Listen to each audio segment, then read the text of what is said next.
What do you think if Kenya and Uganda gets into a war?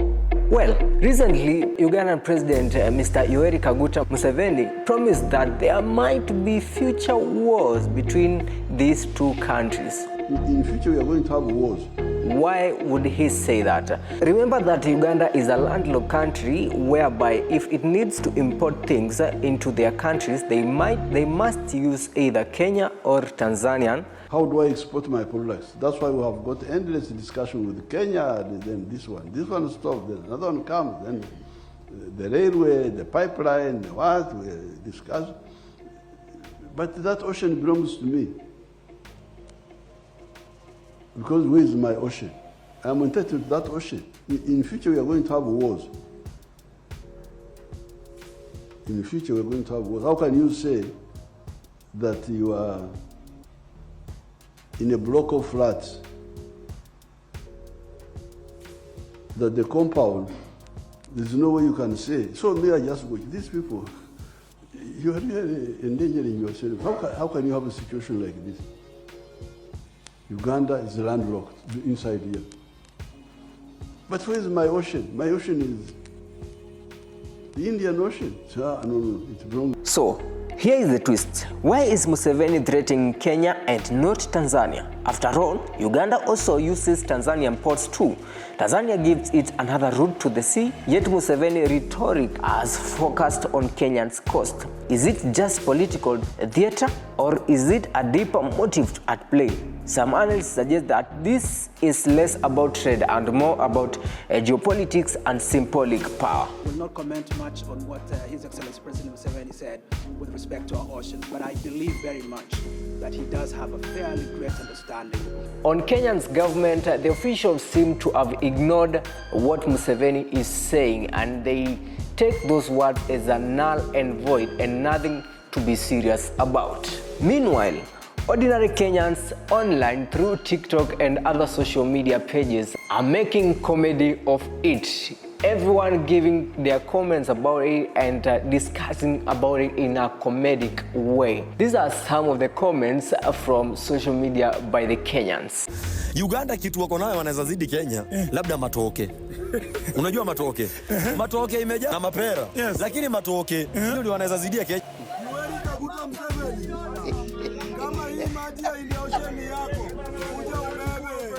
Yeah, 82nd birthday. Na ana siktam nyingine. Alright. Na wa Uganda watamchagua overwhelmingly na 98%. Ala. Hivyo ndio watu wananiambia. Anapendwa sana. Waganda wanampenda. Yaani watamchagua tena na tena na tena. Lakini nikuulize swali. Uliza. What happened to Besigye? Besigye yupo tu. Yupo ndani mpaka saizi. House arrest ilivyoisha, saizi ameshikwa, anajaribu kuangalia haki hapa na pale, inakataa, lakini nasemaje, ipo siku. Manake baadhi ya wakereketwa wa siasa pale Uganda na Afrika kwa jumla wanasema kwamba Bobi Wine ni upinzani uliojengwa na serikali. Wanasema kwamba laiti ingalikuwa ni upinzani. If we were to solve this legally, what would happen? So, legally things get complicated under UNCLOS, which is the UN Convention of the Law of the Sea. Landlocked states do have the rights of access to the sea through countries, but, and this is a key, it doesn't mean they own part of another country's coastline. Remember, Museveni said that he wants a part on the Indian Ocean. Yes, through Kenya's coastline. Under this law, do you think Uganda can get a part in the Indian Oceans where they can be importing their goods and whatever they want to import into their countries? Remember, Museveni is arguing, or we might argue that Museveni wants a coastline part so that he can import things like military equipments or things that he doesn't want the Kenyan government basically to know that he is importing, or he wants to do his own business without any interference. Remember, when you want to import something through a certain country, they must know what are you importing. Now, do you know Museveni comments are not just coming from anywhere? Why am I saying this? This has happened again in Africa, or it has been happening in some countries in Africa which are landlocked countries. Across Africa, landlocked countries have long negotiated and sometimes pushed aggressively for better access of the sea. So, Ethiopia has been fighting with Somaliland, which is a part of Somalia. It's not there in the map, but it's part of Somalia. So Ethiopia has been fighting with Somaliland and Eritrea. After Eritrea gained independence in 1993, Ethiopia lost its sea access. Since then, it has relied heavily on the port of Djibouti. But recently, Ethiopia signed a deal with Somaliland to potentially lease 20 kilometers of coastline, which is a bold move that triggered diplomatic tensions.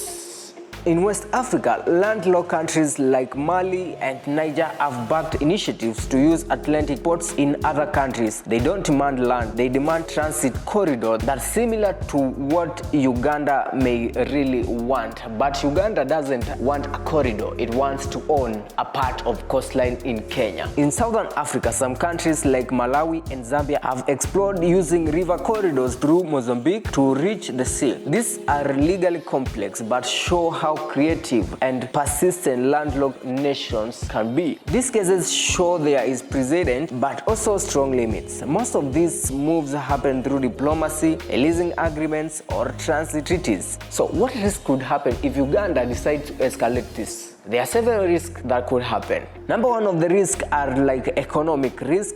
In economic risk, Uganda could benefit from it. This is by lowering their cost of importing things into their countries. Other risks are like military risk or security risk, whereby Museveni wants to build a navy which may not be realistic. And there are also diplomatic risks. Kenya could push back harder, or Uganda rhetoric might force renegotiation of transit agreements, which could strain East African cooperations. But if Kenya decides to respond calmly and enforces legal norms, this could lead to more robust